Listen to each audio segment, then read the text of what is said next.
نستغفره ونؤمن به ونتوكل عليه ونعوذ بالله من شرور أنفسنا ومن سيئات أعمالنا من يهده الله فلا مضل له ومن يضلله فلا هادي له ونشهد أن لا إله إلا الله وحده لا شريك له ونشهد أن سيدنا وحبيبنا وشفيعنا وسندنا محمدا عبده ورسوله أما بعد أعوذ بالله من الشيطان الرجيم بسم الله الرحمن الرحيم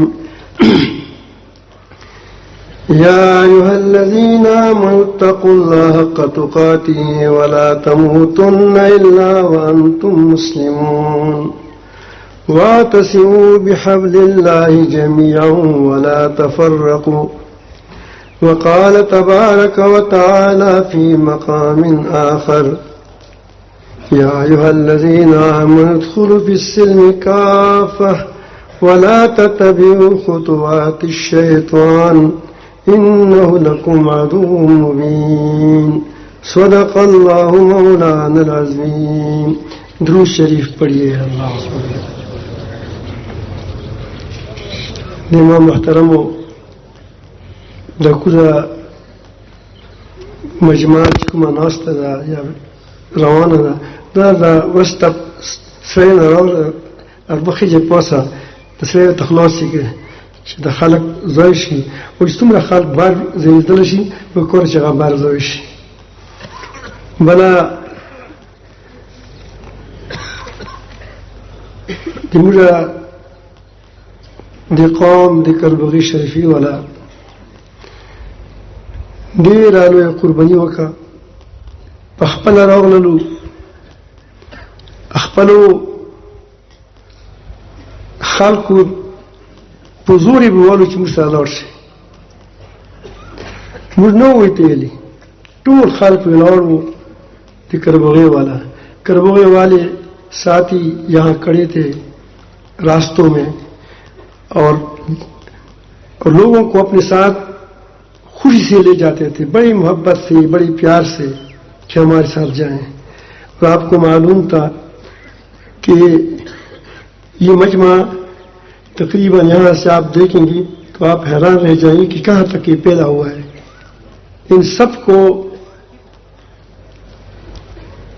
راستہ دینا، لوگوں کو لے جانا، پھر اپنی ساتھ لے جانا اور خود آنا. میں بڑا خوش ہوں. ان لوگوں نے کربوغ شریف والوں نے جو ہمت کی اور جو محبت کا اظہار کیا اور جو مہمانوں کی قدر کی، اللہ تعالیٰ اس کو اجر دے دے. اس طرح ہمارے دوابی قوم والوں نے بڑی قربانی کی، راستوں کو کھولا، وہاں پر مہمان آئے، انہوں کی عزت کی. میں سب کا شکریہ ادا کرتا ہوں. اللہ تعالیٰ سب کو اجر دے دے. اجر دینے والا اللہ تعالیٰ ہی ہے. دوسری بات، آپ کو معلوم ہے کہ یہاں بہت دور دراز تک یہ پھیلا ہوا پنڈال تھا، تو 3 دن تو یہاں سے وہاں سے لوگوں کو جمع کرنا بہت مشکل ہوتا ہے. پنڈالوں سے لوگوں کو نکالنا، اٹھانا، پھر یہاں لانا. اللہ تعالیٰ اس کے لیے بھی آپ دعائیں بھی کریں کہ اتنی بڑی مجمع کی پہرا کرنا اور اس کا پھر جوڑنا، پھر تاکہ وہاں لوگوں کو عبادت پر لگانا. ایسا نہیں کہ آدمی چھوڑ دیں، ایسا نہیں کرتے یہ لوگ. وہاں کے لیے باقاعدہ انہوں نے مصلی بنائے تھے کہ ہاں جو خدمت میں نہیں ہوتا کہ وہاں نمازیں پڑھیں، دور کریں. اللہ تعالیٰ کو جزائے خیر دے دیں. اس طرح اور خدمت کرنے والے تھے، اس کے لیے بھی آپ سے دعا کی درخواست ہے کہ آپ ان کی دعائیں بھی کریں. بہت بڑی خدمت کرتے ہیں کیونکہ بہت بڑا مجمع ہوتا ہے اور یہاں ہمیں جو یہاں مسجد کے اندر ہوتے ہیں اس کو پتہ نہیں چلتا، لیکن جو باہر جب نکل جاتے ہیں اس کو پتہ چلتا ہے کہ کتنا بڑا مجمع ہے. تو اسی لیے ان مجمع کی خدمت کرنا بھی بہت بڑا کام ہوتا ہے. آپ دیکھتے ہیں کتنی جلدی کھانے پر بلاتے ہیں، کھلاتے ہیں. تو اس کے لیے میں اس لیے بات یہ عرض کی آپ کے سامنے کہ آپ اس کی دعائیں بھی کریں. دوسری بات یہ ہے کہ اللہ تعالیٰ کا کتنا فضل ہے، شکر کرے کہ ہاں الحمدللہ. جب بھی ہماری ضرورت پڑی کبھی بھی اللہ تعالیٰ نے پھر بارش نہیں کی. ہمارے بیانات کے وقت، نمازوں کے وقت، وہ اتنی بڑی نماز ہم نہیں پڑھ سکتے. اللہ تعالیٰ کو پتہ ہے کہ اس وقت اس کو بڑی ضرورت ہے. کوئی نماز ہماری الحمدللہ اپنی جگہوں پر پڑھی گئی اور نیچی پڑھی گئی، کوئی تکلیف نہیں ہوئی. 1.5 دن تقریباً یہ بارش ہوئی.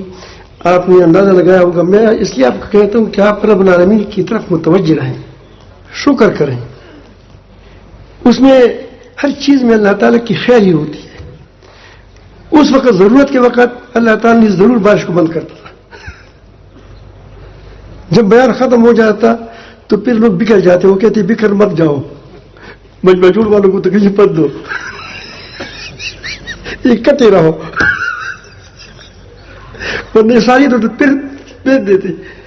تو پھر اللہ العالمین جل جلالہ اس کو کیا وہ جمع کر دیتے. کتنی بڑی بات ہے.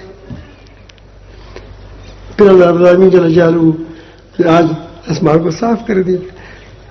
ورنہ گرد و پیش آپ لوگوں سے پوچھیں جلباریاں ہو چکی ہیں، گھروں کو بٹھا دیا ہے. ہمیں اللہ تعالیٰ نے مفت میں مری دی تھی، مری. تو یہ ساری باتیں ہم باسی لوگوں تو ہم بھی سمجھتے ہیں، اس کے کتنے اور فوائد ہوں گے وہ اللہ تعالیٰ کو جانتا ہے. ہمیں یہ پیغام دیتا ہے یہ ترتیب کہ آپ اپنے رب کے احکامات پر پوری طرح چلتے رہو، باقی معاملہ خدا کے سپرد کرو. جو ہوگا انشاءاللہ تمہارے اس میں خیر ہی ہوگا. بارش ہو، وفود کی ہو، جو بھی ہو، پھر کیا ہے خیر ہے. لیکن اگر اللہ کی طرف سے بغاوت کی، پھر اگر تم کو بادشاہی بھی ملی تو آپ سکون نہیں پاؤ گے، تم کو خیر نہیں ملے گا. درود شریف پڑھے اللہ وسلم.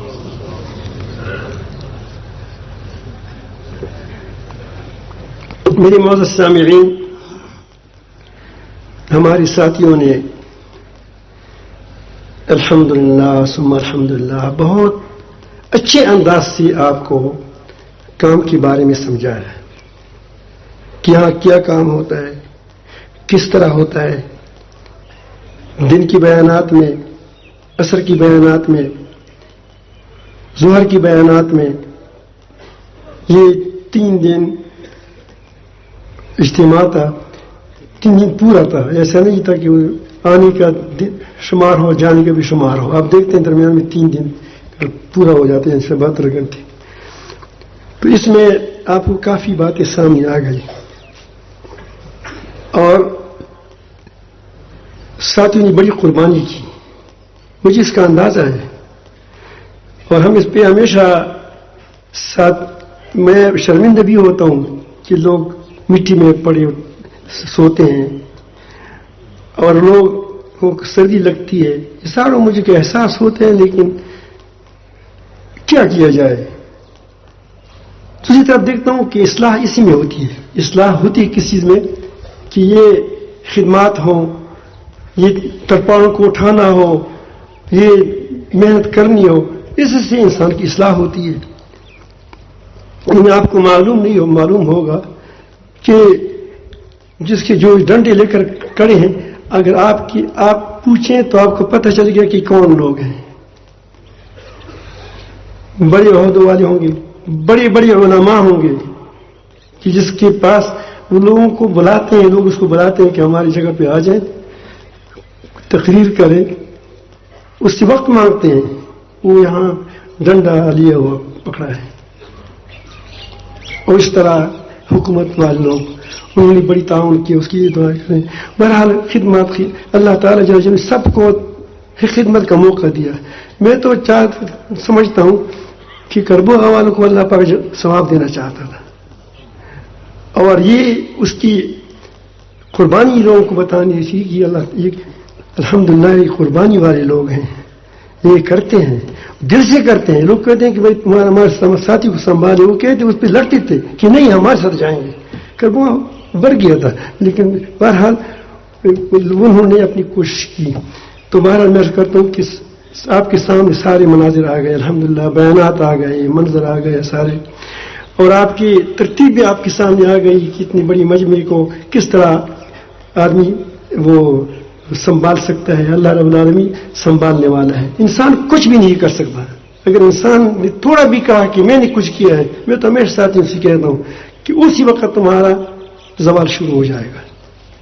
کہ جب بھی کہا کہ ہم نے کیے ہیں، یا جب نے کہا کہ ہماری تدبیر اچھی ہے، یا جب تم نے کہا کہ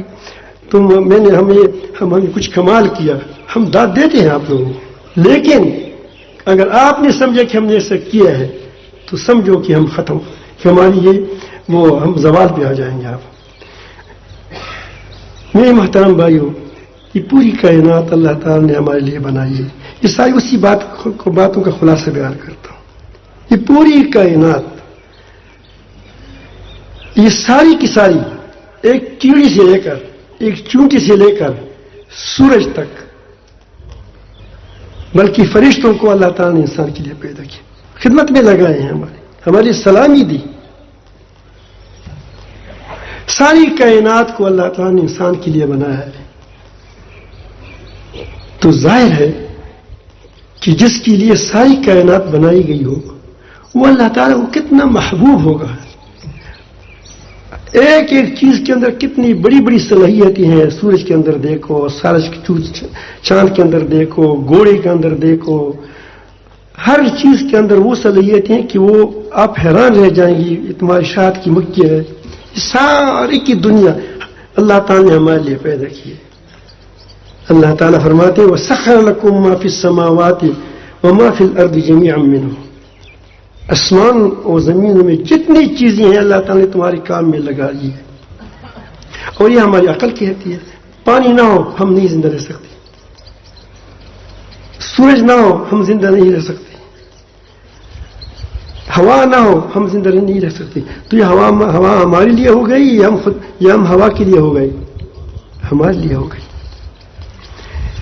اب اتنی بڑی قدردانی، اتنا بڑا اعزاز اللہ تعالیٰ نے ہمیں کیا، تو جس انعام زیادہ ہوتا ہے اس کا عذاب بھی زیادہ ہوتا ہے۔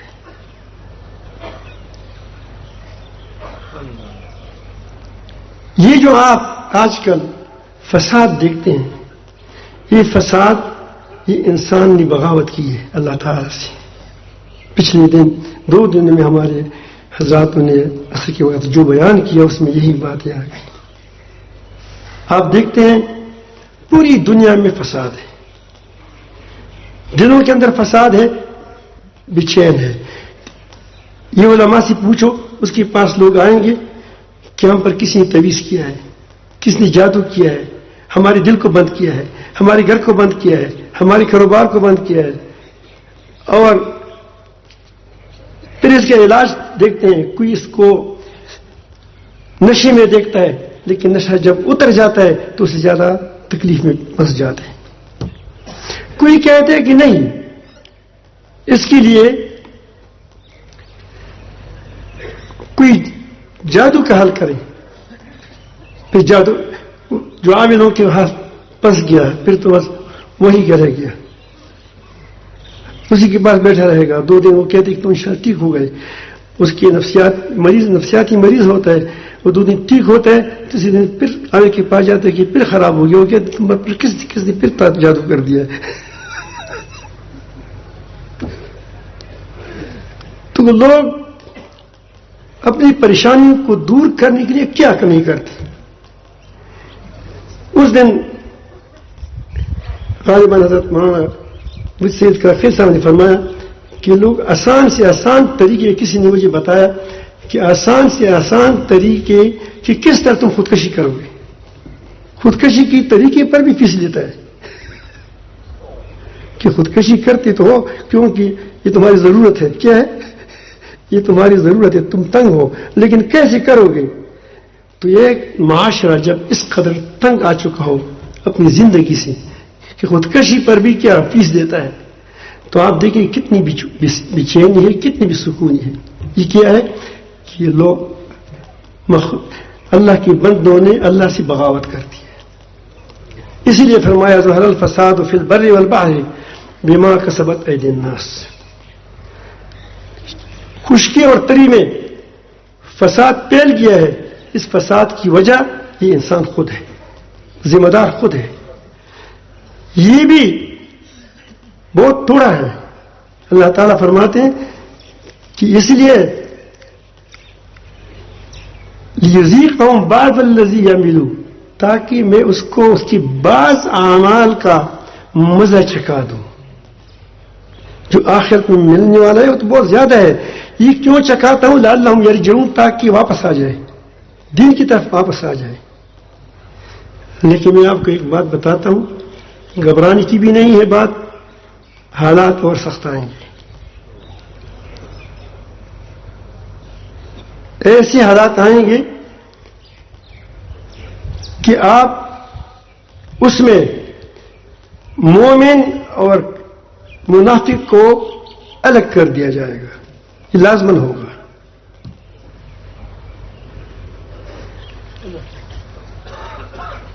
لازمن ہوگا اس طرح. اپنی اسی لیے یہ ایمان کی آبیاری انتہائی ضروری ہے کہ اپنی ایمان کی آبیاری کریں تاکہ منافقین کی صف میں شامل نہ ہو جائیں. اور وہ سے ڈرو مت, وہ کچھ بھی نہیں ہوتا. یہ میڈیا کا کھیل ہوگا. جنت ہوگا میڈیا کا. کیا ہوگا؟ جنت کس کا ہوگا؟ میڈیا والا جنت ہوگا. جہنم کیا ہوگا؟ میڈیا والا ہوگا. کرونا کیا ہوگا؟ میڈیا والا ہوگا. بیماری کیا ہوگی؟ میڈیا ہوگی. ڈرو مت. کسی کا سر 2 ٹکڑے کرے گا, ٹکڑی نہیں ہوگا. کیا ہوگا؟ ہوگا کیا؟ میڈیا ہوگا. ڈرو مت. لیکن یہ اس وقت اتنا بڑا فتنہ ہے وہ کہ اس میں آدمی ٹھہر نہیں سکے گا. حالانکہ ہوگا کچھ نہیں. ڈرو مت. نبی کریم صلی اللہ علیہ وسلم نے فرمایا کہ فتنہ ایک دوہیمہ ایک فتنہ وہ آ جائے گا اور وہ بڑھتا چلا جائے گا.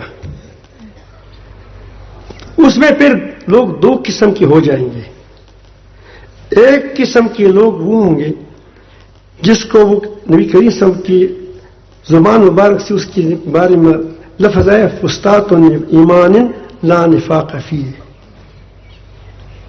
ایسا خیمہ, ایسی جماعت جس میں وہ ایسے مومن ہوں گے کہ جس میں نفاق نہیں ہوگا.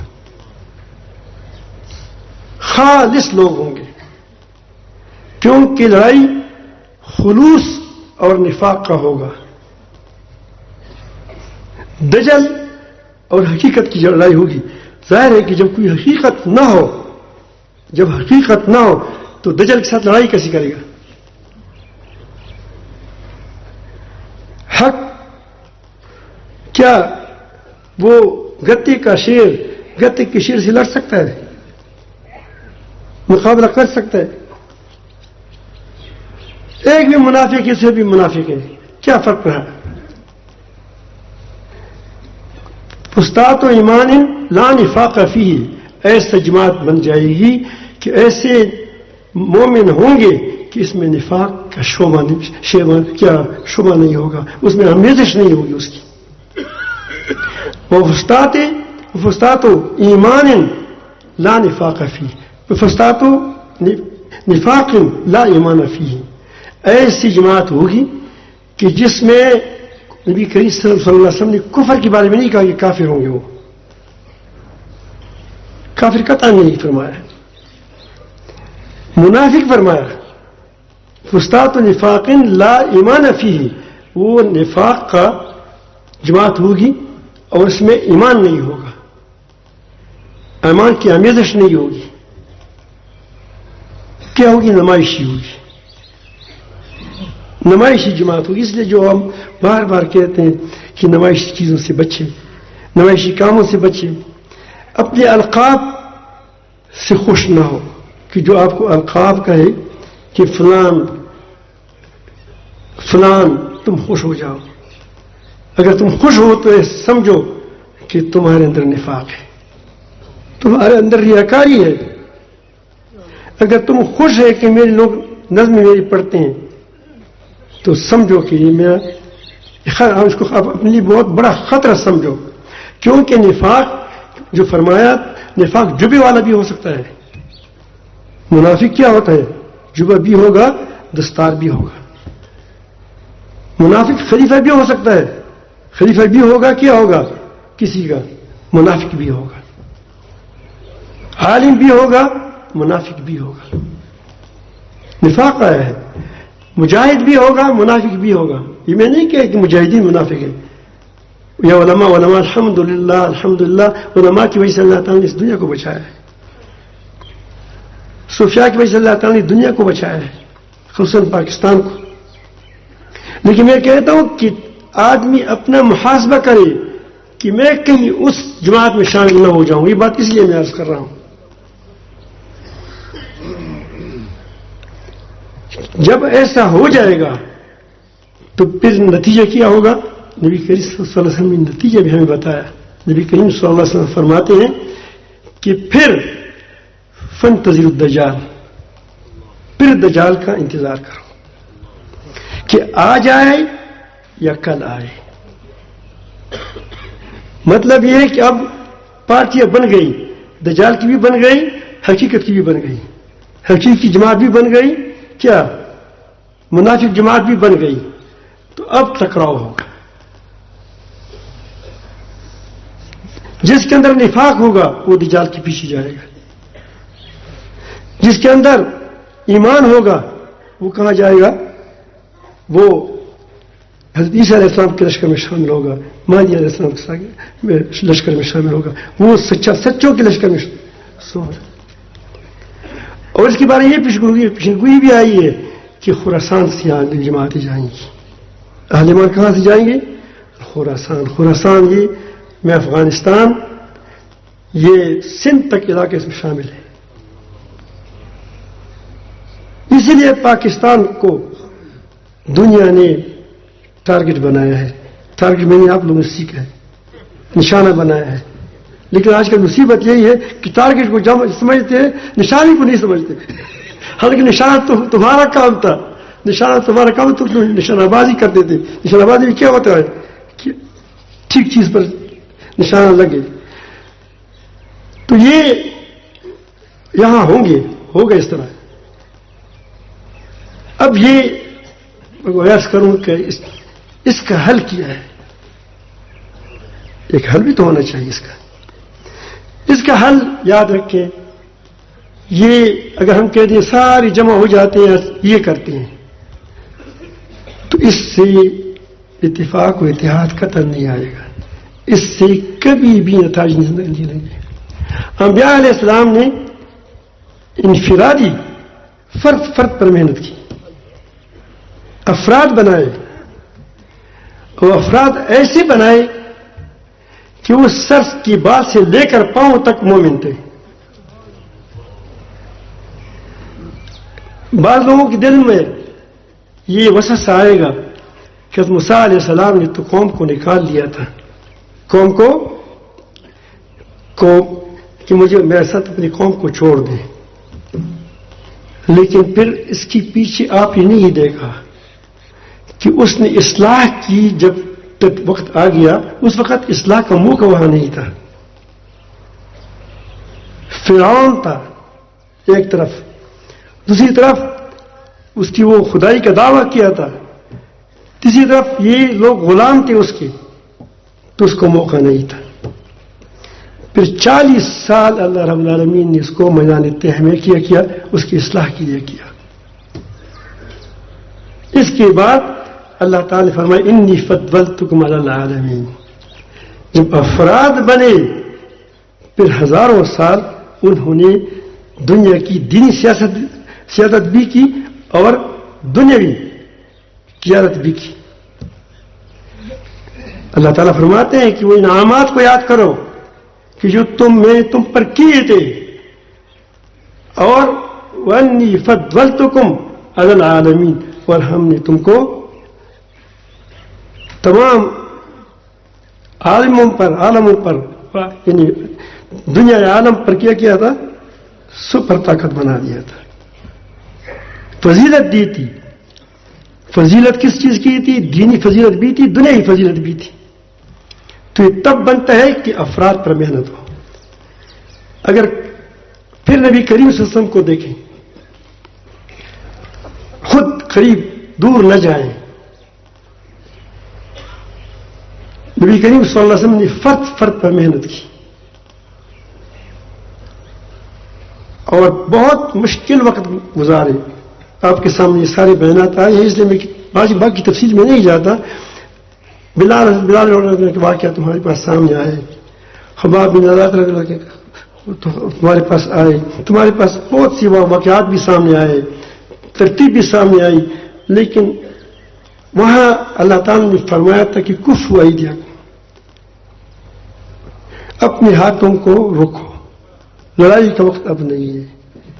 ورنہ کون شامل ہو جائیں گے؟ اس وقت تو لڑائی کے موقع تھے. نبی کریم صلی اللہ علیہ وسلم کو یہ بھی کہا گیا تھا کہ تم سونا مانگتے ہو، چاندی مانگتے ہو، لڑکیاں مانگتے ہو، سرداری مانگتے ہو، کوئی چیز مانگتے ہو ہم تیار ہیں، لیکن آپ ہماری بتوں کے خلاف بات نہ کریں. تو نبی کریم صلی اللہ علیہ وسلم نے فرمایا کہ یہ تو تم دنیا کی چیزیں مجھے بتاتے ہو، اگر ایک ہاتھ پر سورج رکھو، دوسرے پر چاند رکھو، پھر بھی میں ایک حرف سے نہیں ہٹوں گا.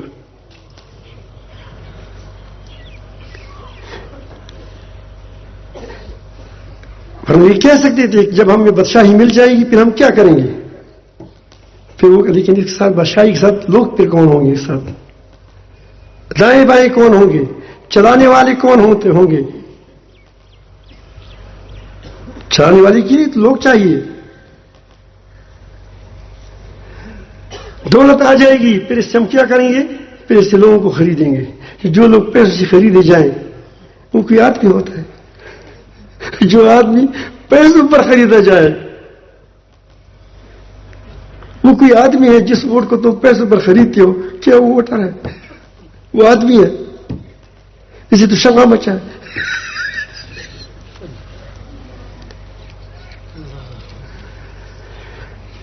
جس آدمی کو تم منصب پر خریدو کہ میں تم کو یہ منصب دوں گا، تم کو یہ منصب دوں گا، تم کو ہر طرف کے وہ ہوتے منصب ہوتے ہیں، کوئی دینی منصب ہوتے ہیں، تم کو خلیفہ بنا دوں گا، تم کو صدر مدرس بنا دوں گا، تم کو کیا بنا دوں گا؟ کیا وہ بڑی بڑی کتابیں دے دوں گا. یہ کیا ہے؟ اس کا منصب ہے. حکومتوں کا اپنا منصب ہے، تم کو ڈی جی بناؤں گا، تم کو فلان بناؤں گا، تم کو انتقام بناؤں گا. جو اس پر فروخت ہوتے ہو مال پر، تو کیا ایسے لوگ وہ لوگوں میں شمار ہیں، انسانوں میں شمار ہے؟ کیا وہ اللہ والے ہو سکتے ہیں؟ اللہ والا وہ ہو سکتا ہے جو ہم کہتے ہیں کہ تعلق مع اللہ. بار بار ہم کہتے ہیں کہ تذکیہ کیا ہے؟ تعلق مع اللہ. یہ کہتے ہیں تعلق مع اللہ کا مطلب یہ کہ آدمی اپنی اوپر سے بھی، اپنے نفس سے بھی اوپر ہو جائے اور اب تمام تعلقات سے اوپر ہو کر کس کا ہو کر رہ جائے؟ اللہ تعالیٰ سے تعلق. اگر آپ کہتے ہیں کہ میرا اللہ تعالیٰ سے تعلق ہے، پھر فلان کے لیے پھر اللہ چھوڑتے ہو، تو تمہارا تعلق کس کے ساتھ ہے؟ اگر مال کے لیے تم اللہ تعالیٰ چھوڑتے ہو تو تمہارا تعلق مال سے ہے یا اللہ سے؟ اگر تم بادشاہی کے لیے خدا کو چھوڑتے ہو تو تمہارا تعلق خدا سے ہے یا بادشاہی سے ہے؟ تعلق مع اللہ کا مطلب یہی ہے کہ ہر تعلق اللہ تعالیٰ کے ساتھ تعلق ہو، ہر تعلق اللہ تعالیٰ کے لیے ہو. یہ کیا ہے؟ ورنہ پھر کیا ہوگا؟ ارے من اتخذ الہ ہوا، تو پھر کس کو بنا دیا تم نے؟ الہ کو اپنی خواہشات کو بنا دیا. اب نبی کریم صلی اللہ علیہ وسلم کی حدیث کی طرف آ جائے، فرماتے ہیں من احب للہ وابغض للہ وآت للہ ومنع للہ. جس نے اللہ تعالیٰ کے لیے محبت کی، جس نے اللہ تعالیٰ کے لیے بغض کیا، جس نے اللہ تعالیٰ کے لیے دیا، جس نے اللہ تعالیٰ کے لیے منع کیا، فقد استکمل الایمان. اس کا تعلق اللہ تعالیٰ سے ہے. اس کا ایمان کیا ہے؟ کامل ہو گیا. یہ مومن ہے. اور اپنی تمام خواہشات کو نبی کریم صلی اللہ علیہ وسلم نے جو کچھ لایا ہے اس کے پیچھے لگا دیں. خواہشات کو پر عمل نہ کریں. خواہش ایک طرف خواہشات آئے, دوسری طرف اللہ کا حکم آئے تو خواہش ختم ہوا. اللہ تعالیٰ فرماتے ہیں لا یؤمن احدکم حتی یکون ہواہ تبعا لما جئت بہ. اس وقت تم میں سے کوئی مومن نہیں ہو سکتا. تعلق میں اللہ تو بہت بڑی چیز ہے. جب تک تم اپنی خواہشات کو اس کی تابع نہ بنا دو. کس کو؟ جو میں لا چکا ہوں اس کی تابع نہ بنا دو. یہ چیز کیسے حاصل ہوگی کہ ہر تعلق سے اوپر ہو؟ پھر اسی تعلق کی بنیاد پر جس طرح ہمارے شاہ صاحب نے کل فرمایا, کاشی صاحب فرمایا, پھر اللہ سے تعلق جب بن جاتے ہیں پھر اللہ کا رنگ چڑھ جاتا ہے. اللہ کا رنگ ایسا قطعاً نہیں چڑھتا کہ تمہارا تعلق وہاں بھی ہو وہاں بھی ہو وہاں بھی ہو. تعلقات کا انبار ہے اور سب کا سارے تعلقات اللہ تعالیٰ کے تعلقات پر کیا ہے, بھاری ہے. پھر بھی کہتے ہیں کہ تم کو کیا اللہ تعالیٰ ملے, یہ قطع نہیں ہو سکتا, یہ ہو ہی نہیں سکتا. تو یہ تعلقات اس کے لیے یہ جو ہم اس کو پہلے اس کے لیے ضروری تزکیہ ہو. کیا ہو؟ پہلی بات آپ سے تزکیہ کی جاتی ہے. اس لیے کی جاتی ہے کہ جب تزکیہ نہ ہو تو تمہارے تعلقات مخلوق کے لیے ہوں گے. درشی ہے.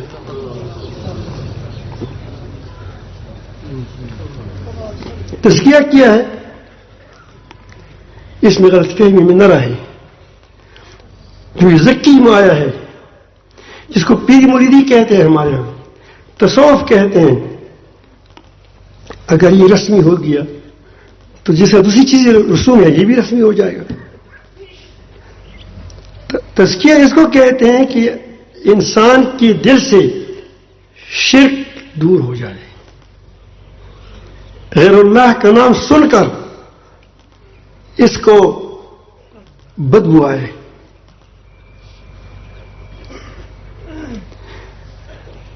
غیر اللہ سے دل پاک ہو. جب یہ پاک ہو جائے گا تو پھر آدمی اللہ کے لیے کام کرے گا یا مخلوق کے لیے کرے گا؟ خالق کے لیے کرے گا. ریاکاری سے یہ پاک ہوگا. قطعاً نمائشی کام ہی نہیں کرے گا. یہ جو نمائشی کام کر رہے ہیں ان کا تعلق اللہ تعالی سے نہیں ہوتا, اس کا تزکیہ نہیں ہوا ہے. یہ بات میں بڑی کر رہا ہوں, اللہ مجھے بھی نصیب فرما دے کہ میرے بھی تزکیہ ہو جائے. واللہ میں اپنے لیے کہتا ہوں کبھی اتنا میں آپ لوگ تو بہت اعلیٰ ہے لیکن کوشش ہونی چاہیے. میں بھی کروں گا, آپ ہی کریں, میں بھی کروں گا, مرتے دم تک کروں گا انشاءاللہ, تم بھی کرو.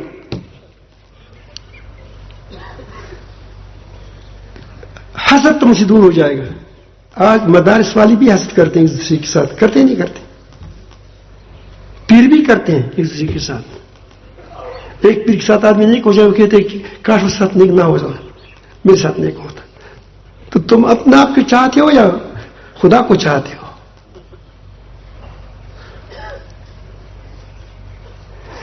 مدرسہ ایک ترقی کرتے ہیں, وہ کہتے ہیں ہمارا مدرسہ دوسری مدرسے کو گرائیں تھوڑا سا. تو مدرسہ تمہارا اللہ کے لیے ہے یا مخلوق کے لیے ہے؟ مجھے آپ بتاؤ, یہ ہے یا نہیں ہے؟ میں اس لیے کہتا ہوں کہ یہ حسد تو ہمارے دینداروں میں بھی ہے, اس کو ہم دیندار کہتے ہیں. کسی کے ساتھ زیادہ جماعت والے لوگ نکل گئے, وہ فلاں کے ساتھ زیادہ نکل گئے, میرے ساتھ کوئی نکلنے کم نکل گئے, پھر اس سے بھی حسد ہو جاتا ہے. تو یہ حسد کا جہاں بھی ہوگا وہاں اصلاح نہیں ہوگی. تزکیہ میں حسد دور ہو جاتا ہے, تکبر دور ہو جاتا ہے, صداقت آ جائے. جب یہ دور ہو جاتے ہیں تو اللہ تعالیٰ کا ایک نظام ہے. اب دیکھو آپ سورج کے سامنے کھڑے ہیں, ہر ایک کو دھوپ لگتی نہیں لگتی, روشنی ملتی ہے نہیں ملتی. اگر آپ غاروں میں چلے جائیں پھر ہوگا نہیں ہوگا؟ پھر نہیں ہوگا. اس طرح جب تمہارا دل سے یہ پردے اٹھ جائے, اپنا پردہ نفس کا پردہ اٹھ جائے, تمہاری آنکھوں کا آپریشن ہو جائے, تو تمہارا دل اللہ تعالیٰ کے لیے اس لیے کھلا رہے گا. جب کھلا رہے گا تو پھر اللہ تعالیٰ کی صفات کی تجلی تمہارے دل پر ہو جائے گا. آپ مہربان بن جاؤ گے, آپ خیرخواہ بن جاؤ گے، آپ اللہ والے بن جاؤ گے، آپ میں اندر سچائی آ جائے گی۔ جریر بن عبداللہ رضی اللہ عنہ ایک صحابی ہے، محدثین بیٹھے ہیں، مفتیان بیٹھے ہیں، ہزاروں علماء بیٹھے ہیں، پڑھا ہے ان لوگوں نے۔ میں صرف اپنے جو میری طرح عام ساتھی ہے اس سے بتاتا ہوں کہ اس کے پاس خادم نے، اس کے غلام نے ایک گھوڑا خریدنے کے لیے بھیجا تھا، اسے خرید لایا، پیسے دینے تھے، کتنے پر خریدا ہے؟ اس نے کہا 300 پر۔ ہر جریر میں اللہ نے جب دیکھا گھوڑا تو 300 کا نہیں ہے، اچھا گھوڑا معلوم ہوتا ہے، لیکن شاید یہ آدمی دیہاتی ہے، مارکیٹ کا پتہ اس کو نہیں ہے۔ تو انہوں نے کہا کہ آپ مجھ کو 400 روپے پر دو گے؟ اس نے کہا کہ میں 300 روپے پر بھی دینے کے لیے دیا تھا، 400 دیتے تو بہت اچھا۔ 400 روپے کیا، پھر 500 روپے کیا، پھر 600 روپے کیا۔ جب سمجھا کہ بس یہ 800 ہے، کیونکہ 800 پر دو گے، اس نے کہا کہ میں 300 پر دے جاتا، لیکن جب آپ زیادہ دیتے ہیں تو ٹھیک ہے۔ تو کس نے پوچھا کہ حضرت آپ کو تو اس نے 300 روپے پر دیا تھا، تم نے 800 کیوں دی؟ اس نے کہا کہ میں نبی کریم صلی اللہ علیہ وسلم پر کے ہاتھ پر بیعت کی تھی کہ ہر مسلمان کی میں خیرخواہی کروں گا۔ یہ تزکیہ ہے، یہ تزکیہ ہمارے اندر ہے۔ اس لیے میں کہتا ہوں کہ ٹھولنا چاہیے کہ کیا میرا واقعی تزکیہ ہو چکا ہے۔ ایک دکاندار ہے، ایک جاسوس ہے، اس نے سوچا کہ یہ مسلمانوں کی یہ جو عروج ہے اس کی وجہ کی ہے پٹی پرانے کپڑے، تہذیب سے نہ آشنا، جو جس کو تہذیب کہتے تھے، ہتھیار ان کے پاس نہیں ہے، اتنی بڑی بڑی فتوحات اور اتنی بڑی بڑی قربانی وجہ کیا ہے۔ اس نے چند واقعات لکھے ہیں، میں اس میں سے ایک واقعہ سناؤں گا آپ کو۔ وہ کہتے ہیں کہ میں جب واپس آ رہا تھا تو مجھے ایک کپڑا پسند آیا، اور کپڑے وہاں بڑا آسان تھے۔ یہ کیا تھا؟ یہ ایسا نہیں کہتا کہ ایسا کرو کہ جو چیز عام ہو اس کو تو دو آنے آسان دے دو تاکہ گاہک کو پنسایا جائے، اور پھر جب جو چیز کسی کو پتہ نہ چلے اس میں خوب دھکا دے دو۔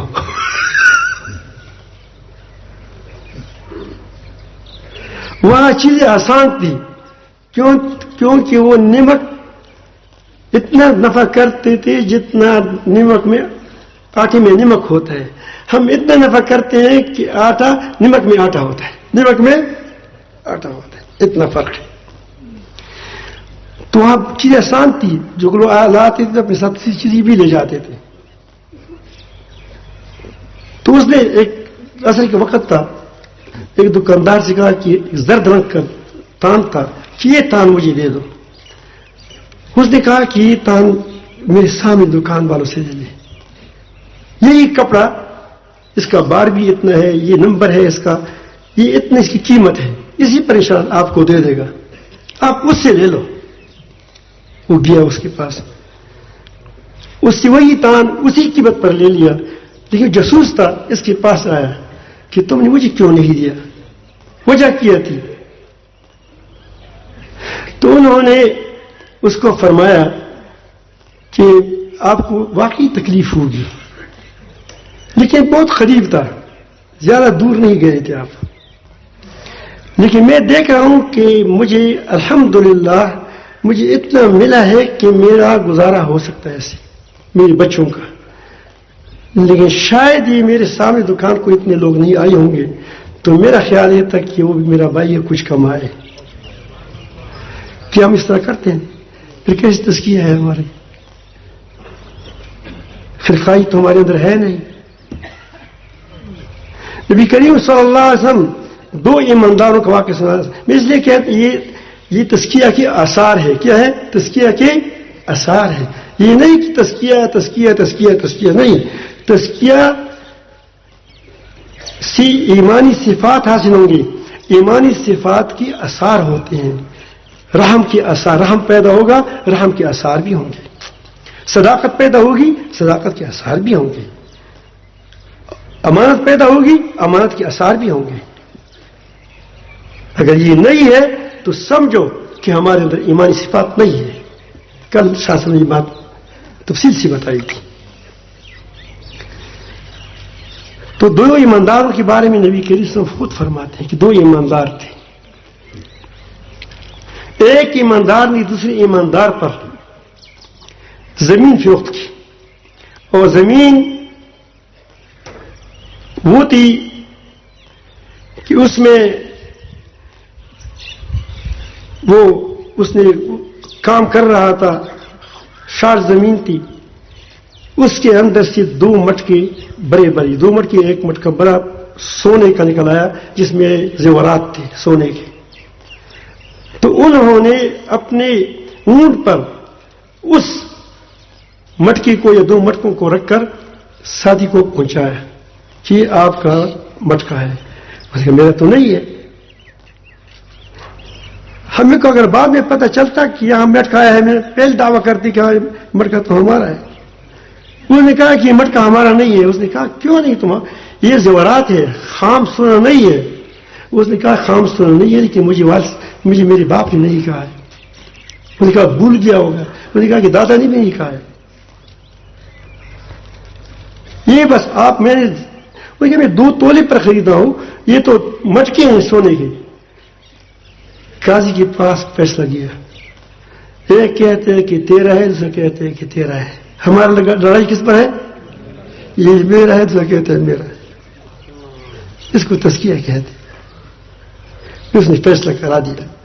بات لمبی ہے، میں صرف آپ کو یہ بتاتا ہوں کہ تزکیہ کے آثار کیا ہوتے ہیں. جب ایسا تزکیہ ہو جاتا ہے تو تقویٰ حاصل ہو جاتا ہے. اس کے بعد تقویٰ اس کے بعد حاصل ہوگا. جب تک انسان کا اپنے رب سے تعلق نہیں ہو تو وہ نمائشی زندگی گزارے گا. نمائش، اور نمائشی زندگی کا کوئی فائدہ اللہ کے نزدیک کچھ بھی نہیں ہے. میں تو بار بار ایک واقعہ سناتا ہوں، مجھے مزہ اس میں آتا ہے کہ میں بہار جا رہا تھا. حضرت مولانا ظفر عطا احمد قاسمی رحمۃ اللہ علیہ اس کے پاس جا رہا تھا. تو راستے میں ہم 4-5 آدمی تھے. ہم نے وہاں سہیوال کی گائے دیکھی. بہت بڑا، یعنی وہ پتہ نہیں 100 گائے ہوں گے، 200 ہوں گے، 300 ہوں گے، ایک رنگ کے. انہیں جو کالا واسکٹ سفید ہوتا ہے سہیوال کی گائے ہونے ایسا بڑے خوبصورت لگ رہے تھے. جب میں قریب آ گیا تو کوئی ہلتا نہیں تھا. جب اور قریب گیا تو وہ سمجھا کہ یہ تو یا پلاسٹک کے ہے یا سیمٹ کے ہے. تو میں نے اس کو ساتھیوں کہا کہ اس تمام گایوں کو اگر ہم چٹنی بنائیں، اس سے ایک سیر، ایک پاؤ، ایک ہی ٹانگ دودھ نکلے گا؟ اس نے کہا کہ نہیں. پھر میں نے کہا کہ اگر اس کے ہم ٹکڑے ٹکڑے کر دیں، ایک گوشت سیخ ہمیں مل جائے گا، ایک سیخ گوشت. اس نے کہا نہیں ملے گا. پھر میں نے کہا کہ اس سے مجھے یہ بتاؤ کہ کیا اس سے گوشت جب نہیں ملتا، دودھ نہیں ملتا، اس سے گوبر بھی مل جائے گا؟ نہیں جائے گا گوبر. اس نے کہا گوبر بھی نہیں ملتا. تو میں نے کس کا فائدہ کیا ہے؟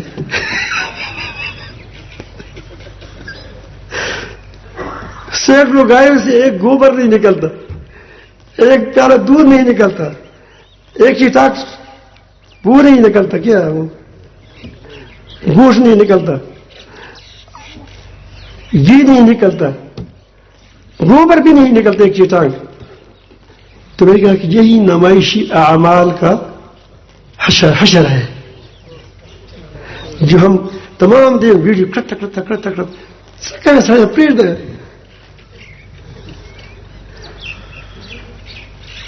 کوئی کسی بیت ہوتا ہے وہ کہتے ہیں میرا دونوں کا فوٹو نکالا. خود مجھے خود کسی نے کہا بیت ہو رہا تھا کہ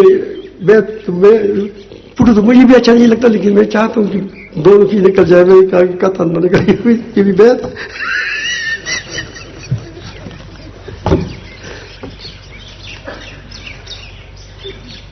اس قدر میں عرض کرتا ہوں کہ یہ نمائش زندگی بن گئی. جو خالص اصلاح کی چیزیں ہیں وہ کہتے ہیں اس کو بھی کیا کریں. چلو دوسری چیزوں میں آدمی کہتے ہیں کہ روب داب ڈال دے, امت کیا کفار پر ڈال دے, کچھ گنجائش نکلتی ہے, کوئی مقابلے کسی کے ساتھ. لیکن یہ کیا خالص دینی اجتماعات, خالص اصلاحی اجتماعات, اس میں بھی کہتے کیا ہے ویڈیو آ گیا. اب نمائشی چیزوں کا اللہ پاک کے نزدیک کیا قیمت ہوگی آپ مجھے بتائیں. جب قیمت ہی نہیں ہے تو مردار ہے, مردار اسی بدبو آتی ہے, خوشبو نہیں آتی. ہمارے اعمال مساجد میں مرے پڑے ہیں, بدبو کرتے ہیں. ہمارے صدقات جب تک ہم اس کی ویڈیو نہ بنائیں, کیونکہ ہم لوگوں کی جس وقت صدقہ کرتے ہیں تو ہم کہتے ہیں قبول بھی نہیں ہے, کیونکہ لوگوں نے جب نہیں دیکھا تو پھر کیسے قبول ہوا؟ قبول تو تب ہوگا کہ لوگ دیکھیں.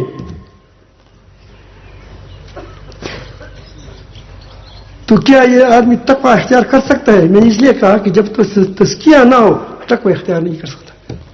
تقوی کسی کو کہتے ہیں؟ ایمان سے بنتا ہے, یہ ایمان سے بنتا ہے.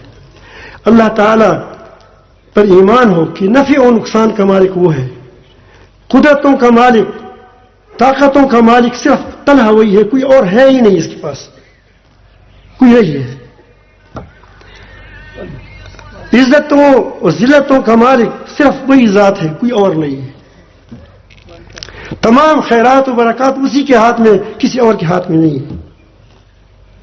اور میں نے اپنے ایک ایک لفظ کا, ایک ایک حرکت کا, ایک ایک سوچ کا, ایک ایک ارادے کا, ایک ایک عمل کا اللہ تعالیٰ کو جواب دینا ہے.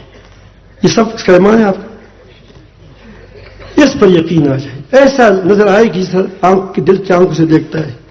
جب ایسا ہو جائے گا اس سے تقویٰ پیدا ہو جائے گا, پھر اللہ کے بارے میں آدمی محتاط ہوتا ہے. اب اس کو پڑھو. اللہ تعالیٰ فرماتے ہیں یا الذین آمنوا اتقوا اللہ حق تقاتی, اے ایماندارو اللہ تعالیٰ کا تقوی اختیار کرو جس طرح اللہ تعالیٰ سے تقوی اختیار کرنے کا حق ہے. اللہ تعالیٰ کا حق کوئی پورا نہیں کر سکتا. مطلب یہ کہ ایک طرف مخلوق سے ڈر ہے, دوسری طرف خالق سے ڈر ہے, تو تمہارے ڈر کس سے زیادہ ہونا چاہیے؟ حق تو دیا. اس لیے بعض دوسری آیات میں مستطاعتم, جتنا تم سے ہو سکے. اور یہ تقوی وقتی طور پر نہ ہو کہ ایک دن تبلیغ میں وقت لگایا, نیک ہو گئے, پھر گھر میں آیا اور مٹکور ہو گئے. 2 دن اجتماع میں لگائے, نیک ہو گئے, پھر گھر میں آ گئے, پھر زیادہ مٹکور ہو گئے. ایسا نہیں. اس تقوی پر قائم رہو. وَلَا تَمُوتُنَّ إِلَّا وَأَنْتُمْ مُسْلِمُونَ.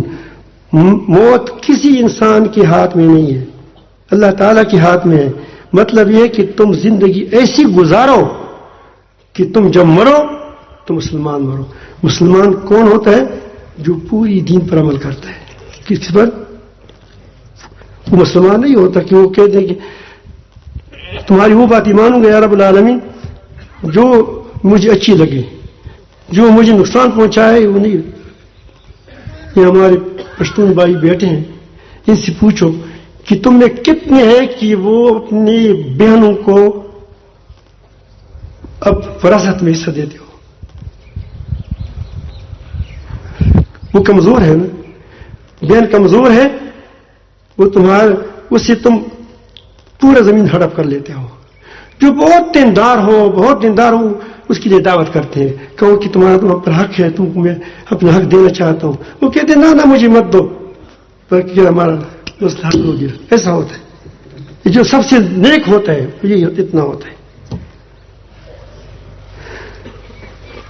تو پورا دین پر آ جائے. وہ کیسے مسلمان ہو کہ آدھا مسلمان ہے آدھا نہیں ہے. اس لیے فرمایا یا الذین آمنوا ادخلوا یا ایھا الذین آمنوا ادخلوا فی السلم کافہ. اے ایماندارو تم دین میں پوری کی پوری اور پوری طرح داخل ہو جاؤ. کسی شعبے میں کسی بات میں شیطان کی پیروی نہ کرو. صرف اپنی رب کی مان لیا کرو. وَلَا تَتَّبِعُوا خُطُوَاتِ الشَّيْطَانِ إِنَّهُ لَكُمْ عَدُوٌّ مُبِينٌ. تزکیہ کے بعد یہ سب کچھ ہو سکتا ہے. جب آدمی پورا مسلمان ہو, سارے ایک باپ کے بیٹے ہو, پھر آپس میں اتفاق ہوگا یا اتفاق نہیں ہوگا؟ بتاؤ بھائی. ہوگا, اتفاق ہوگا. بے باپ کی 4 دکان ہیں,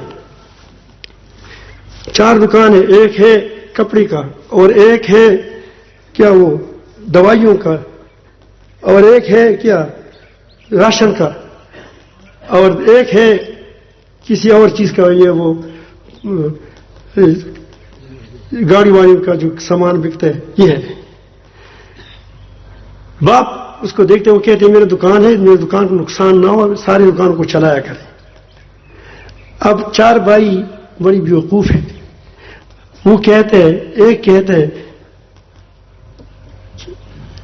ہمارے ایک ساتھی تھا, وہ کس نے کہا کہ بھائی کپڑے میں زکات میں کپڑا دے سکتا ہی نہیں دے سکتا, زکات میں کپڑا دے سکتا ہی نہیں دے سکتا.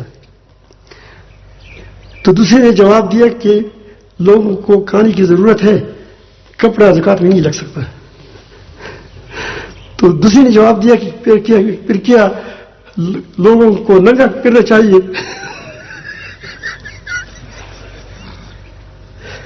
کپڑے کی بھی ضرورت ہے. تو اس طرح پھر باتیں کر کے کہ فلاں چیز کی کیا ضرورت ہے, فلاں آپس میں لڑ پڑتے ہیں کہ ہم یہ اس دکان پہ نہ جاؤ, یہ دکان, یہ سب کچھ ہے. تو یہ باپ جب باپ کو پتہ چلے گا تو باپ ناراض ہوگا ان سے یا خوش ہوگا؟ تو یہ ساری دین کے شعبے ہیں. تبلیغ ہے, جہاد ہے. کیا تبلیغ کا کام, تبلیغ سے جہاد کی ضرورت پوری ہو سکتی ہے؟ آپ وہاں کھڑے ہو جائیں, وہاں سے وہ کفار وہاں سے امریکہ آیا ہے افغانستان میں, وہ تم پر بمباری کہتے ہیں کہ تم اس کو کہو کہ خدا کی بات مانو, دیکھو, تو کیا مسئلہ حل ہو جائے گا تمہارا؟ ممبر پر بیٹھ کر وہاں کہو کہ نعرے لگاؤ, بھئی یہ تو اصلاح کی جگہ ہے. اصلاح کی اپنی میدان ہوتا ہے, تلوار کا اپنا میدان ہوتا ہے, میدان مختلف ہوتے ہیں. تو یہ سارے کام ہمارے اپنے ہیں. کوئی کسی ہمیں علماء ہمارے آنکھ کے ہیں, ہمیں راستہ دکھاتے ہیں, اس لیے بڑی نازک ہے. اور یہ مجاہدین ہماری حفاظت کے لیے ہوتے ہیں. یہ وہ جہاد نہ ہوتا روس کے ساتھ, روس نے پاکستان کو ختم کرنا تھا. افغانستان کے ساتھ طالبان کا جہاد نہ ہوتا تو امریکہ نے پاکستان کو کیا تھا, پاکستان پر ختم کرنا تھا. یا آج تمہاری جو خانقاہیں بچی ہیں, جو مدارس بچے ہیں, یہ ساری مجاہدین کی, اللہ تعالیٰ نے اس کی وجہ سے تمہارے بتوں کو بچایا ہے. یہ خانقاہیں نہ رہتی, خانقاہیں نہ ہو تو آپ کو پتہ ہے کہ صبح بھی سبق ہے, رات کو بھی سبق ہے, دن کو بھی سبق ہے, تو کس وقت خدا کو یاد کرو گے؟ یہ خانقاہیں تو عبادتگاہیں ہیں, اصلاح کی جگہ ہے, یہ ضروری ہے. تو ساری چیزیں جتنی ہیں, تبلیغ ہے, جماعت, جہاد ہے, اور وہ دوسری جو کام ہیں, وہ ساری ہمارے کام ہیں. اس سب کاموں کو آپ وہی آدمی اپنا سمجھ سکتا ہے کہ جس کو وہ دین کو اپنا سمجھتا ہے. جو اپنی جماعت کو تو اپنا سمجھتا ہے, لیکن دین کو کسی اور کا سمجھتا ہے. پھر کیا ہوگا؟ پھر اتفاق اتحاد نہیں ہو سکتا, پھر لڑائی ہوگی, جھگڑے ہوں گے. ہمارے کتنے جھگڑے ہوتے ہیں آپ دیکھتے ہیں. ایک جماعت کے اندر ایک مسلک والے یہ لڑتے ہیں. اس لیے اللہ تعالیٰ نے فرمایا وَاعْتَصِمُوا بِحَبْلِ اللَّهِ جَمِيعًا, تمام لوگ مل کر, تمام مسلمان مل کر اللہ کی رسی کو پکڑو, قرآن کو پکڑو. اس میں اتفاقی اصولی باتیں ہیں, جمیعاً سب کے سب. پھر مزید تاکید کے لیے فرمایا وَلَا تَفَرَّقُوا, ڈلے ڈلے مت جوڑے, فرقے فرقے مت بنو, ٹکڑے ٹکڑے مت ہو جاؤ. تو جو ہم ٹکڑا ٹکڑے میں ہمارا ہونا ہے, یہ ہماری دینداری نہیں ہے, یہ ہماری بے دینی کی علامت ہے, یہ ہماری کمزوری کی علامت ہے کہ ہم ڈرے ڈرے بن گئے. تو اس کے بارے میں یہی وجہ ہے کہ اللہ تعالیٰ نے بار بار فرمایا وَلَا تَكُونُوا كَالَّذِينَ تَفَرَّقُوا، ان لوگوں کی طرح مت ہو جاؤ یہود و نصارہ کی طرح کہ وہ ٹکڑے ٹکڑے ہو گئے. وَاخْتَلَفُوا مِن بَعْدِ مَا جَاءَهُمُ الْبَيِّنَاتُ، اس کے بعد کہ ان کے پاس واضح احکام آئے تھے انہوں نے کیا اختلاف کیا. کتنی چیزیں ہیں کہ ہمیں اس پر اتفاق ہے. نماز میں کسی کا اختلاف ہے، روزے میں ہے، حج میں ہے، زکوٰۃ میں ہے، دو سجدوں میں ہے، رکوع میں ہے، اتحیات میں ہے. کس چیز میں اختلاف ہے؟ تکبیر ہاتھ کہاں تک اٹھانی ہے؟ یہاں تک اٹھانی ہے. یہ اختلافات اسی کے رائے کے خلاف کو اس پر تم امت کو ٹکڑے ٹکڑے کرتے ہو تو اللہ تعالیٰ کو کیا جواب دو گے؟ بینات موجود ہے، اس پر نہیں اکٹھے ہوتے. اختلافیات پر کیا ہوتے ہیں؟ جماعتیں بناتے ہیں. تو اس کے لیے اللہ تعالیٰ فرماتے ہیں اولئک لہم عذاب عظیم، اس کے لیے عذاب، پھر تم ڈرو گے. اب دیکھو آج کتنے مسلمان حکمران ہیں، کتنے لوگ ہیں. ایک تو ہم قومی طور پر بٹ گئے، یہ فلاں پنجابی ہے، فلاں پشتون ہے، اور فلاں عربی ہے، فلاں عجمی ہے. دوسری ہم مسلکوں میں بٹ گئے، ایک نہیں ہو رہے ہیں. تو آپ دیکھتے ہیں کتنے 1.5 ارب مسلمان ہیں پورے دورہ میں، کے باوجود مٹھی بھر کی یہودیوں کا ہم جواب نہیں دے سکتے. کبھی کس چیز کے مجھے بتاؤ. ایٹم تمہارے پاس ہے، اور بجلی کے پلانٹ تمہارے پاس ہے، تیل کے ذخائر تمہارے پاس ہے، کوئلے کے ذخائر تمہارے کے پاس ہے، جتنے دنیا کی وسائل ہیں وہ تمہارے پاس ہے. تو تم ان کے وسائل پر ان کا قبضہ کیا، اور ہے 2.25 ارب. 2.25 ارب تو مکھیاں ہوتی ہیں کسی چتے پر، وہ بھی کسی کو تباہ کرے گا. وجہ کیا ہے کہ اختلاف ہے. وَلَا تَنَازَعُوا فَتَفْشَلُوا وَتَذْهَبُ رِيحُكُمْ، تم آپس میں نزاع مت کرو ورنہ بزدل بن ہو جاؤ گی. بزدلی ہے کیا؟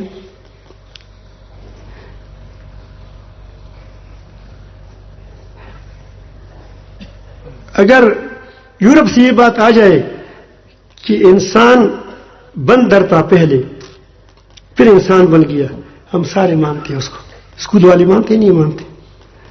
لیکن جب اگر کوئی قرآن کہتا ہے کہ فلان قوم بندر بن گئی، بندر، ہم کہتے ہیں ہماری عقل نہیں مانتے. بندر سے انسان سے بندر بن گیا، وہ عقل نہیں مانتی.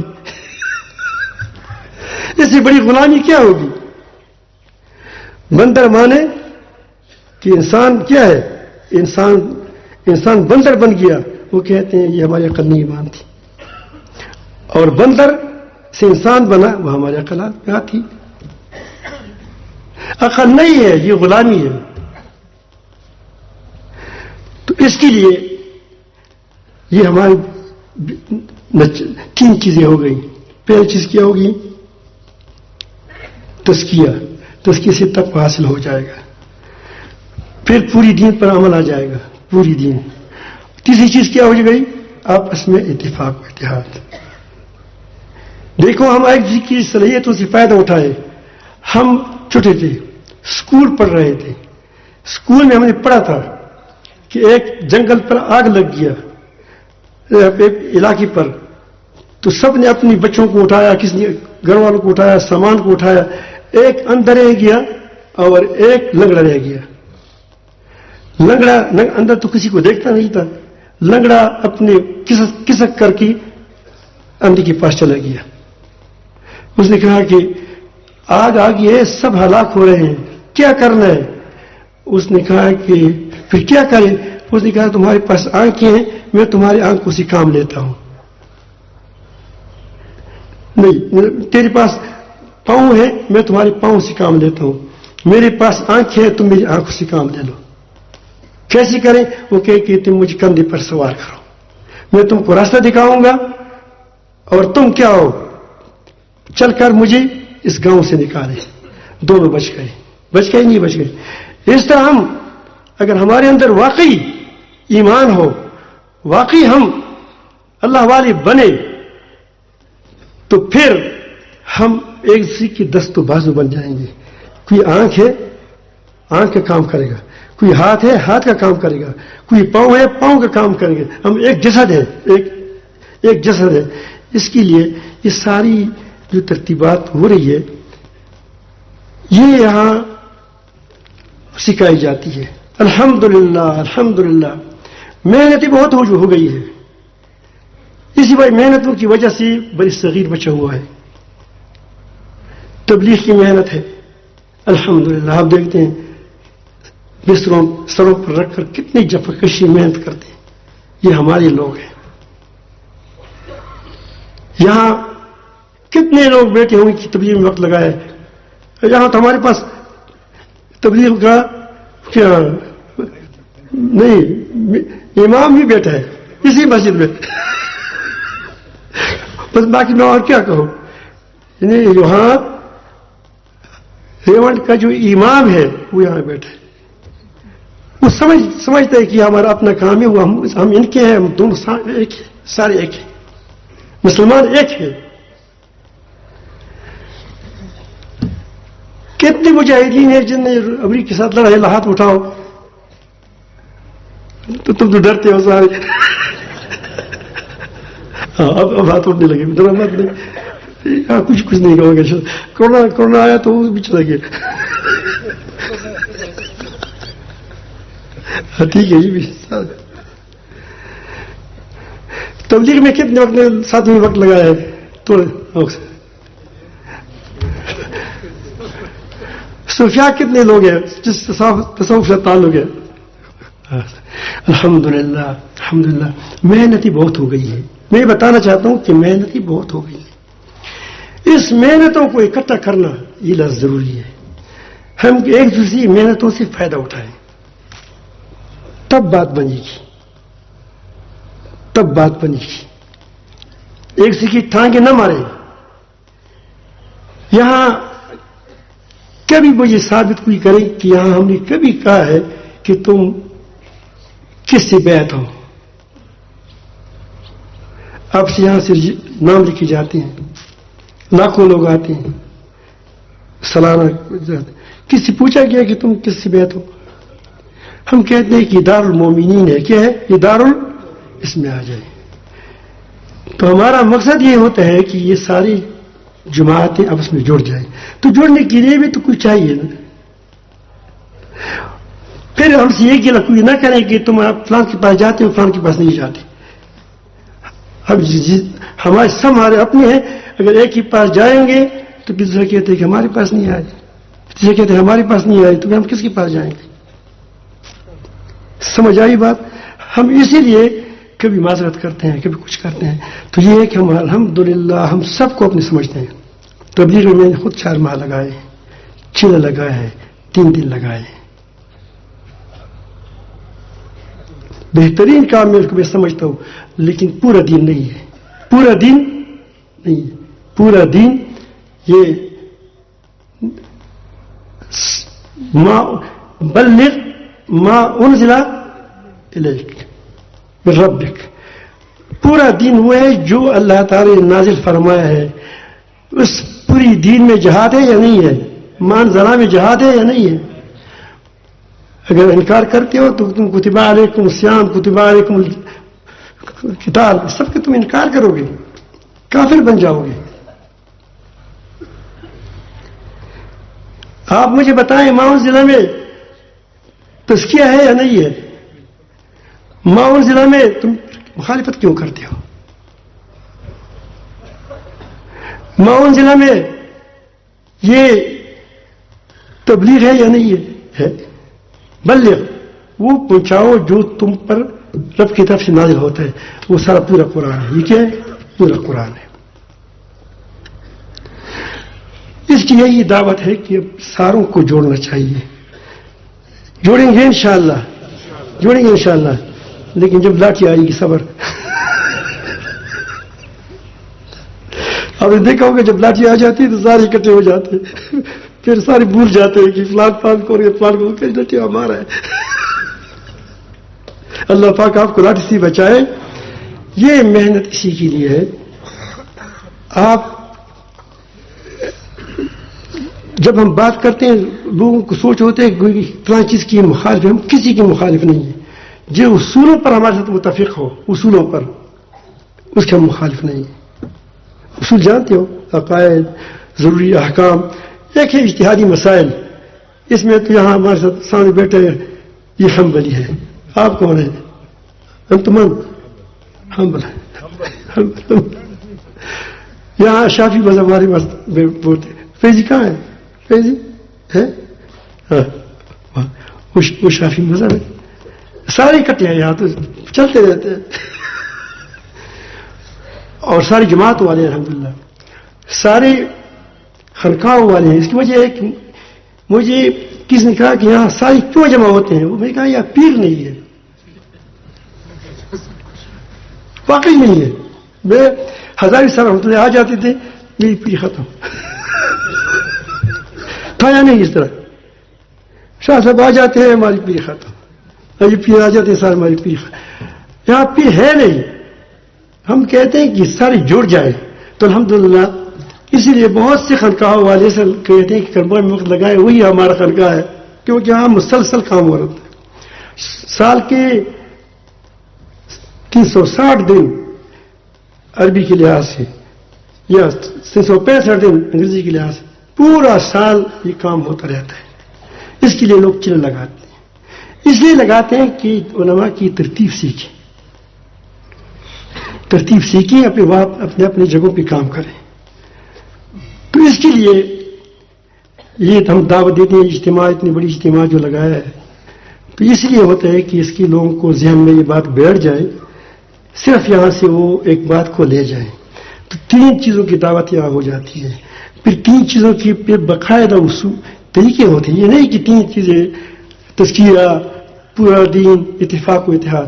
اتفاق و اتحاد کیسے آئے گی؟ اس کے لیے پورا طریقہ بتایا جاتا ہے. اگر ہر کوئی جھنڈا یہاں لگائے، میں اپنا جھنڈا لگاؤں، تم اپنا جھنڈا لگاؤ، تو اتفاق آ جائے گا. بہت سی جماعتیں، ایک جماعت ایک دن ہم نے اکٹھا کیا تھا کہ ہم اتفاق اتحاد کرتے ہیں، تو سارے جھنڈے اکیلے جھنڈے آ گئے.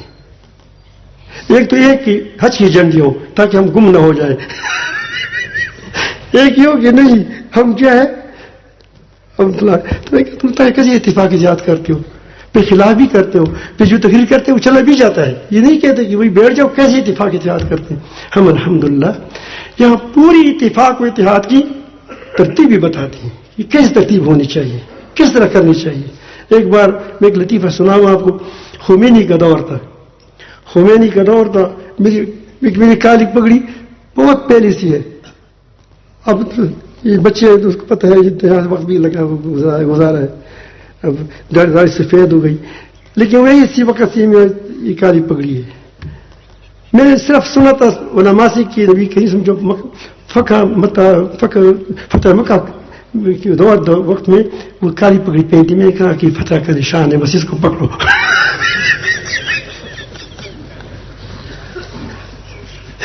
اسی وقت سے اس پر بہت ادوار بھی آ گئے.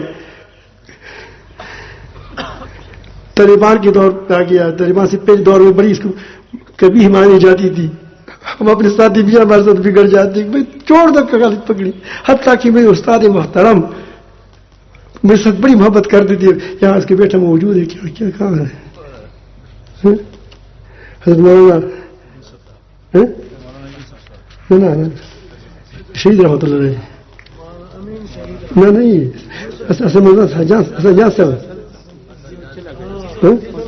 ہاں وہ مجھے کہتے کالی پگڑی نہ چھوڑے. مجھے لوگ کہتے ہیں کہ تمہارا بہترین محبوب شاگرد ہے، چھوڑتا نہیں. میں نے کہا کہ باقی چیزیں مجھے کہتے میں کالی پگڑی نہیں چھوڑوں گا. پھر وہ خود کالی پگڑی شروع کیا اس نے.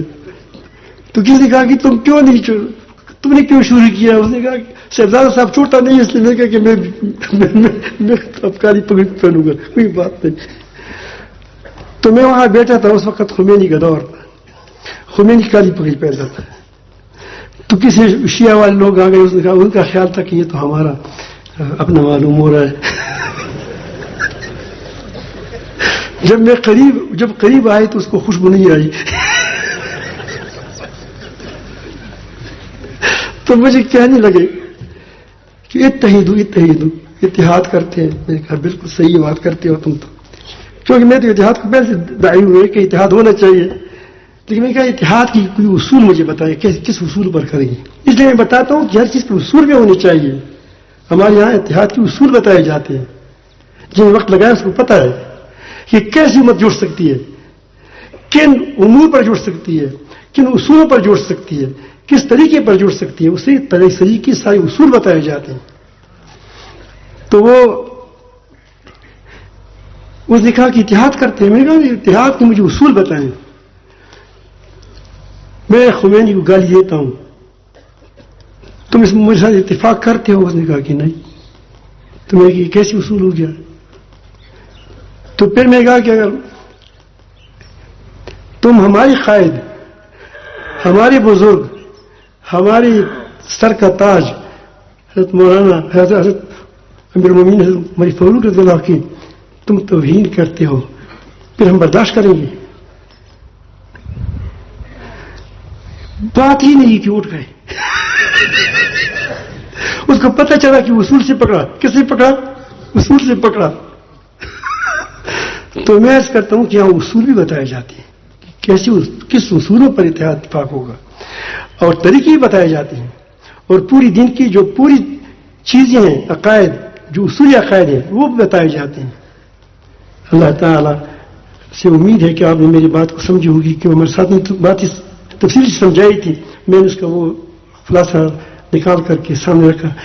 لیکن آپ میں عرض کرتا ہوں کوئی وقت لگانے والا بھی ہے یا نہیں ہے؟ ہاں ماشاء اللہ. بس میں وعدہ نہیں دیتا, کبھی کبھی ایسا ہوتا ہے کہ پھر آپ وعدے میں ناکام ہو جاؤ گے. پھر یہاں میں کہتا ہوں کہ سچائی ہو تو سچائی چاہیے. اللہ یہاں ہر وقت ہوتا ہے, کسی وقت بھی آپ آ جائیں تو آپ کو انشاءاللہ ماحول ملے گا, آپ کو ترتیب ملے گی, پوری ترتیب ملے گی. کوئی اس میں سے انشاءاللہ آپ کو نقص نہیں پاؤ گے. نقص تو خدا اللہ تعالیٰ پاک ہے, لیکن ترتیب کے لحاظ سے آپ کو پوری چیز سمجھائی جائے گی. اللہ تعالیٰ مجھے بھی توفیق عطا فرمائے کہ ان 3 باتوں پر مجھے عمل ہو جائے, اور ہم سب کو توفیق عطا فرمائے.